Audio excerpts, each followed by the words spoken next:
1192 ईस्वी जब पृथ्वीराज चौहान और मोहम्मद गौरी के युद्ध के बीच पृथ्वीराज चौहान जंगलों में भटक रहे थे, तब उनकी मुलाकात एक व्यक्ति से होती है जिसके माथे पर गहरे घाव का निशान था। उसके घाव को देखकर पृथ्वीराज चौहान ने कहा कि वो इसका इलाज कर सकते हैं।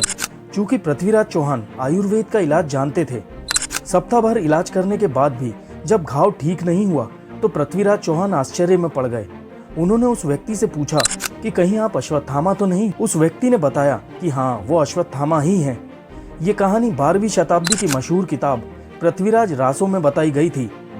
ऐसी ही कई कहानियां हैं जिनमें अश्वत्थामा को देखे जाने का जिक्र मिलता है, लेकिन क्या अश्वत्थामा आज भी जीवित हैं? अश्वत्थामा द्रोणाचार्य के पुत्र थे।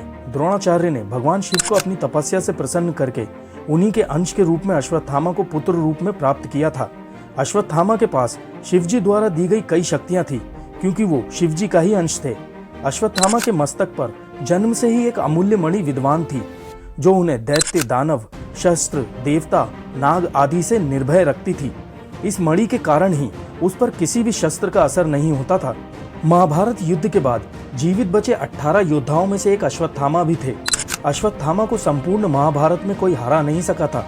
वो आज भी अपराजित और अमर कहे जाते हैं। अश्वत्थामा ने द्रोणाचार्य से धनुर्विद्या का ज्ञान प्राप्त किया था। द्रोणाचार्य ने अश्वत्थामा को सभी दिव्य अस्त्रों का रहस्य बता दिया था। महाभारत में केवल द्रोणाचार्य ही ऐसे योद्धा थे जिन्हें नारायण अस्त्र का ज्ञान था।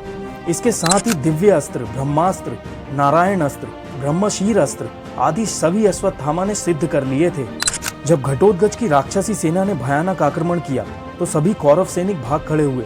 तब अकेले अश्वत्थामा वहां खड़े रहे। उन्होंने घटोत्कच के पुत्र अन्यन पर्वा का वध कर दिया और साथ ही पांडवों की एक अक्षोणी सेना को भी मार डाला और घटोत्कच को घायल कर दिया।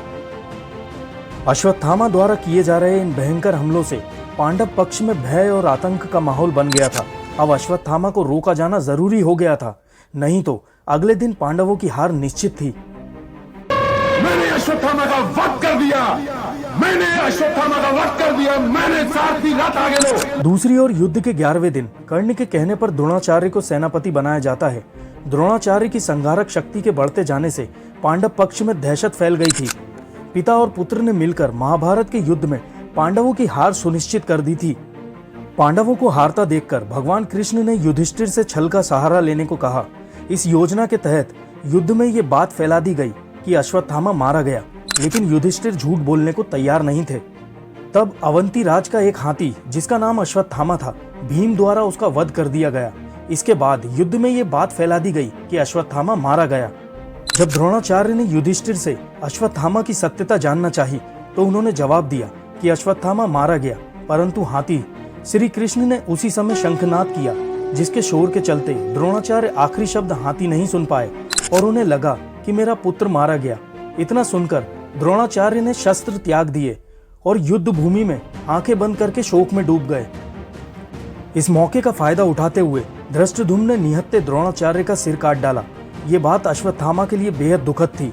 अपने पिता की छल पूर्वक हत्या के बाद अश्वत्थामा ने युद्ध के सभी नियमों को तोड़कर ताक पे रख दिया था।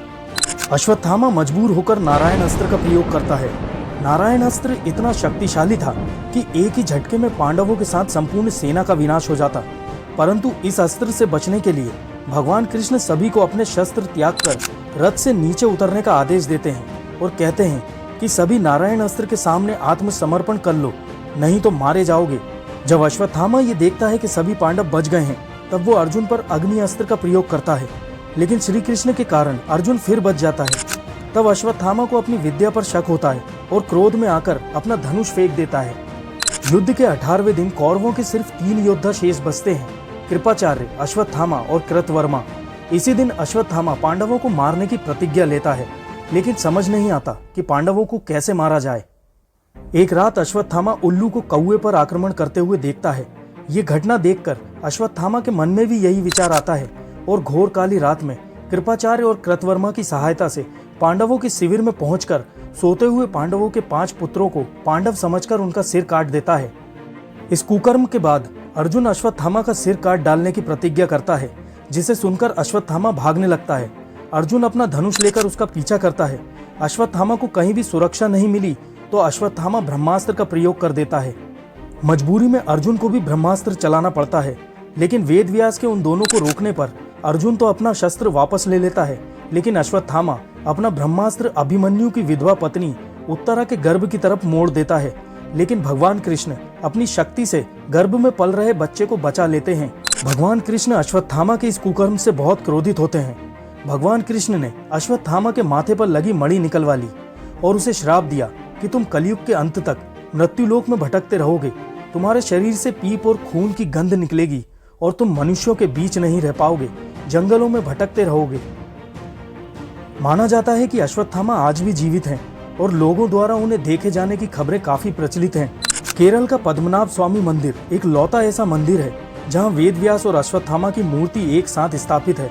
कहानी के अनुसार जब अश्वत्थामा के माथे से मणि निकल जाने से असहनीय दर्द से परेशान अश्वत्थामा भगवान परशुराम के पास दर्द से राहत पाने के लिए जाता है, तब भगवान परशुराम उसे बताते हैं कि तुम्हारे दर्द का निवारण केवल ज्ञान से हो सकता है, अतः तुम वेद व्यास जी के पास जाओ।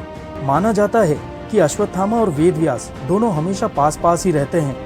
मध्य प्रदेश के एक डॉक्टर ने भी इसका दावा किया था कि इलाज के लिए उनके पास एक व्यक्ति आया जिसके माथे पर गहरा घाव देखने पर ऐसा लग रहा था मानो उस घाव से व्यक्ति का दिमाग किसी ने खींच लिया हो। डॉक्टर ने उस व्यक्ति को बताया कि सभी प्रकार की दवाएं और टांके लगाने के बाद भी उसका घाव कभी ठीक नहीं होगा। डॉक्टर ने मजाक में मरीज से पूछा कि क्या तुम अश्वत्थामा हो? डॉक्टर ने कहा कि इतना कहने के बाद जैसे ही उन्होंने मरीज की तरफ देखा तो वो गायब हो चुका था। ऐसे कई दावे हैं जो अश्वत्थामा को लेकर किए जाते हैं। तो क्या अश्वत्थामा महाभारत के 5000 साल बाद भी जीवित हैं? दोस्तों, आप इस बारे में क्या सोचते हैं? हमें कमेंट करके जरूर बताएं।